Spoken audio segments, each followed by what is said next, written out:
Welcome guys, today we're checking out ChatGPT Search, a new feature that's bringing live web-sourced info straight into ChatGPT. Just like Google, ChatGPT Search now pulls real-time details from the web, so when you ask about recent events, trending stuff, or just need the latest facts, it's ready with fresh answers. I will walk you through how it works, why it's actually pretty different from Google, and why it's worth trying out. Let's jump in and see what ChatGPT Search can do. First of all, in ChatGPT, to use this new feature, you have to click here on this globe icon. Now when you search something in ChatGPT Search will be used, and you will now get the latest and most up-to-date info from the web. At this point, I would like to mention that this new feature is available at chatgpt.com as well as on the desktop and mobile apps of ChatGPT. However, it is not unlocked for everyone just yet. For the moment, only ChatGPT Plus and Team users as well as SearchGPT waitlist users actually have access. Enterprise and Edu users will get access very soon, as well as free users. However, I have to say that even right now, some free users seem to already have access. So if you're a free user, you can always go to ChatGPT and then just check if you have this button right here.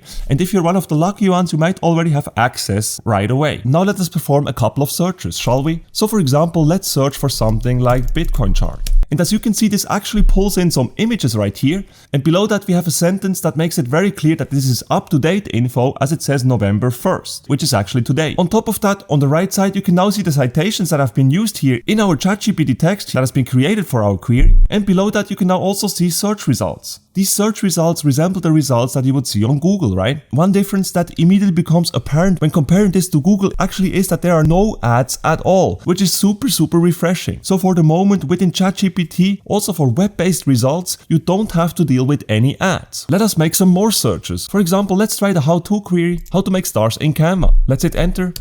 So once again, we have the citations here on the right side, which actually correspond to this here.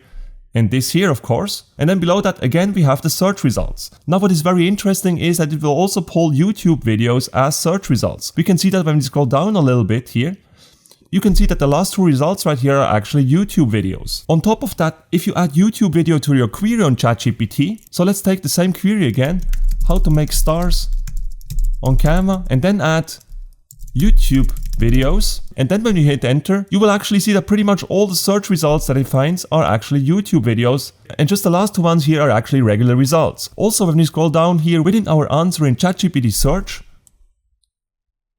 you will find that it directly shows YouTube videos right here in the search result, which is pretty cool. Let's try something else.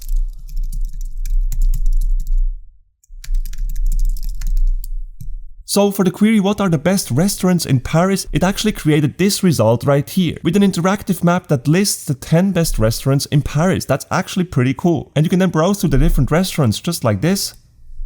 Or you can click on list here to get the full list of Paris's best restaurants. Pretty awesome. After a couple of searches, one thing that you will obviously also notice is that there is barely any user-generated content. So for example, there are no useless Reddit answers to be found for these queries, which is really refreshing because these days, if you go to Google and then search for something, so many queries will return useless user-generated content. That's just my opinion, of course, but it's definitely refreshing to see some alternatives to Google, and I'm very excited to see how ChatGPT Search will actually transform the search engine landscape. Now, on top of that, ChatGPT also launched a Chrome extension for ChatGPT Search. At the current moment, you can find and download this browser extension just below the search results. And what this extension does, it will actually switch your default search engine to ChatGPT. To install it, just click on Get Extension right here, and then click on Add to Chrome in the upper right corner of the screen, and select Add Extension. After doing that, when searching something here in the search bar on top, for example, how to draw a straight line in Photoshop, you will then see that this search is now directly performed within ChatGPT Search, as we have just set it as the new default. And you would have to imagine that this is definitely a big threat for Google, because I personally think that it is not unlikely that a lot of people will actually do this, and this will possibly take a lot of users away from Google. So it's going to be very exciting to see how things play out. And that's it pretty much about ChatGPT Search. It's definitely here to stay and will probably change the search engine landscape forever. Finally, we do have some serious competition for Google Search, and this is definitely a good thing. Would you actually agree with this statement? Please let me know in the comments. Also, if you enjoyed this tutorial, make sure to smash the like button and subscribe to my channel for more ChatGPT tutorials.